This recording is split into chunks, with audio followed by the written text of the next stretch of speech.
ព្រំព្រៃតើស្រីអូនដើរទៅណាស្រីស្រស់ព្រំព្រៃតើស្រីអូនដើរទៅណាមិនត្រូវការសួរខ្ញុំក៏នឹងដើរផ្សារពីត្រាប្រយ័ត្នខ្ញុំផ្ទះខ្មាំងគេមិនត្រូវការសួរខ្ញុំក៏នឹងដើរផ្សារពីត្រាប្រយ័ត្នខ្ញុំផ្ទះខ្មាំងគេគ្រាន់តែសួរប៉ុណ្ណឹងតើខាតអស់ប៉ុន្មាននាមមើគ្រាន់តែសួរប៉ុណ្ណឹងតើខាតអស់ប៉ុន្មាននាមមើ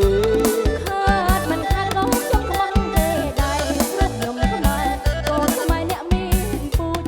ខាតមិនខាតក៏ខ្ញុំខ្មាំងគេដែរព្រោះខ្ញុំខ្មែរកូនខ្មែរអ្នកមានពូជ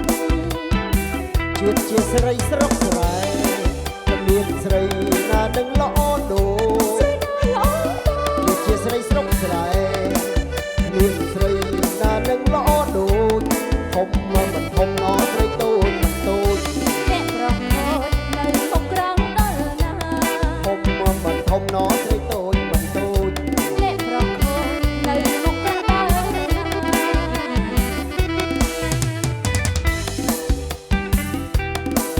จะเอาคนมาบนเตียงจากบ้านบ้านบ้านเลยล้างรองเท้าคำสางมาได้จะให้บำบัดคนสตาร์สาวให้เนี่ย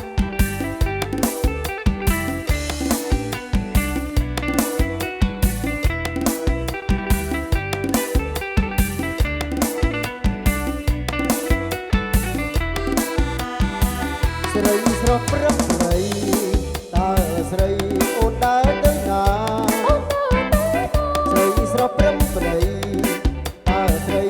អូនដើរទៅណាមិនត្រូវការសួរខ្ញុំក៏ដើរផ្សារនោះត្រៀបត្រាប្រយ័ត្នខ្ញុំទៀលខ្មាំងគេមិនត្រូវការសួរខ្ញុំក៏ដើរផ្សារនោះត្រៀបត្រាប្រយ័ត្នខ្ញុំទៀលខ្មាំងគេរំតែសួរប៉ុណ្ណឹងតើខាតអស់ប៉ុន្មាននាមមេរំតែសួរប៉ុណ្ណឹង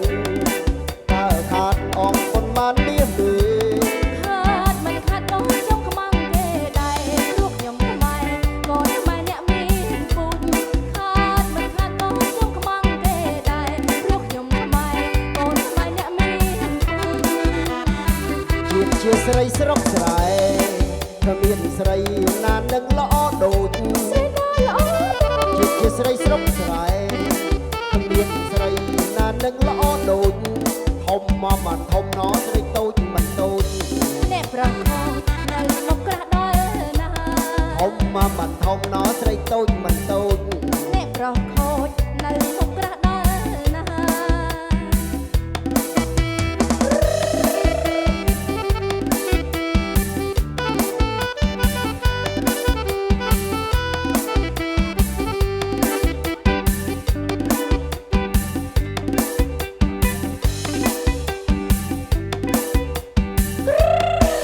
ម៉ាក់វាខ្ញុំសុំស្រូវមួយល្អី